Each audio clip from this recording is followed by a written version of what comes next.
नमस्कार, news for nation देख रहे हैं आप। मैं हूं आपके साथ रश्मि। जहां एक तरफ बिहार सरकार के मंत्री मुकेश सहनी ने यूपी में अलग से चुनाव लड़ने का फैसला लिया है, तो वहीं दूसरी तरफ बीजेपी को ये बर्दाश्त ही नहीं है कि मुकेश सहनी यूपी में चुनाव लड़े। जहां आपको बताएं कि बीजेपी सांसद अजय निषाद ने एक बार फिर से मुकेश सहनी पर हमला बोला है और इतना ही नहीं, ये भी साफ कर दिया है कि अगर मुकेश सहनी ने यूपी में 165 सीटों पर चुनाव उन्होंने लड़ा तो ये बीजेपी कभी भी बर्दाश्त नहीं करेगी। और इसके साथ ही अजय निषाद ने और भी कई तरह के जो हमले हैं वो मुकेश सहनी पर किए हैं। बता दें कि जहां एक तरफ यूपी में इस साल विधानसभा चुनाव होने हैं, अलग अलग पार्टियों की तरफ से जो तैयारियां हैं वो जमकर की जा रही है, तो वहीं दूसरी तरफ बीजेपी को किस तरह से हराया जाए इसको लेकर रणनीति और प्लानिंग भी मुकेश सहनी की तरफ से बनाई जा रही है। ऐसे में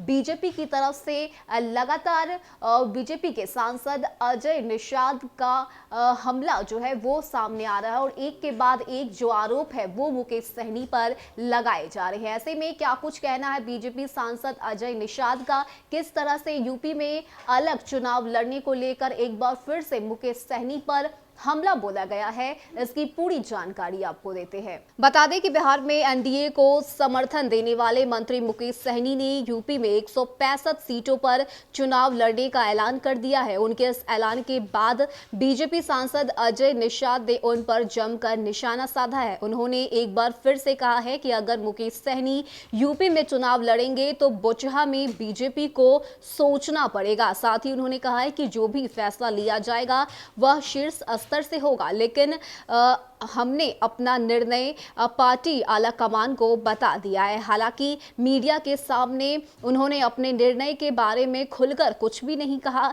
लेकिन उनका जो इशारा है वह बहुत कुछ बयां कर रहा है। बता दें कि हाल ही में बोचहा विधायक मुसाफिर पासवान का निधन हो गया। वे वीआईपी पार्टी से चुनाव जीते थे। उनके निधन के बाद से बोचहा की सीट खाली हो गई है। बता दें कि बोचहा में उपचुनाव होना तय है, इसे लेकर सियासत अभी से गर्म है।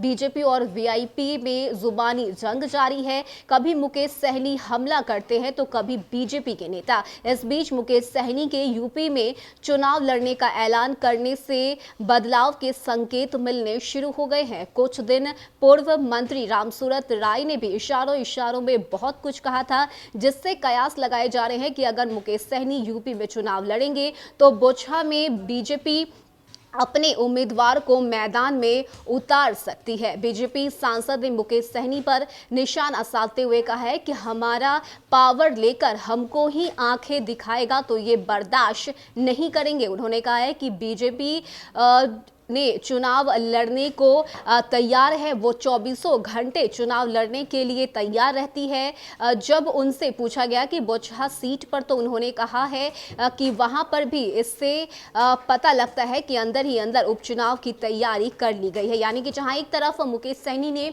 यूपी में चुनाव लड़ने का फैसला लिया है, तो वहीं दूसरी तरफ अब मुकेश सहनी को अब बोचहा की सीट को लेकर धमकी दी जा रही है बीजेपी की तरफ से। और ये साफ कर दिया गया है कि अगर मुकेश सहनी ने यूपी में अलग से चुनाव लड़ा तो बोचहा से बीजेपी अपने उम्मीदवार को उतारेगी। और इतना ही नहीं, बीजेपी ने ताल ठोकते हुए ये कहा है कि बीजेपी 24 घंटे चुनाव लड़ने के लिए तैयार रहती है। ऐसे में अगर बीजेपी ने अपने उम्मीदवार को बोचहा सीट से उतार दिया तो मुकेश सहनी के लिए परेशानी खड़ी हो जाएगी। यानी कि ये जो खुली धमकी है वो अब बीजेपी की तरफ से दे दी गई है। देखने वाली बात होती है कि अब आगे मुकेश सहनी किस तरह से बीजेपी को जवाब देते हैं। और बीजेपी के सांसद अजय निषाद ने ये जो खुली धमकी मुकेश सहनी को दी है, इसको लेकर क्या कुछ प्रतिक्रिया मुकेश सहनी की तरफ से सामने आती है। फिलहाल के लिए इतना ही। ज्यादा अपडेट के लिए आप बने रहिए न्यूज फॉर नेशन के साथ। नमस्कार।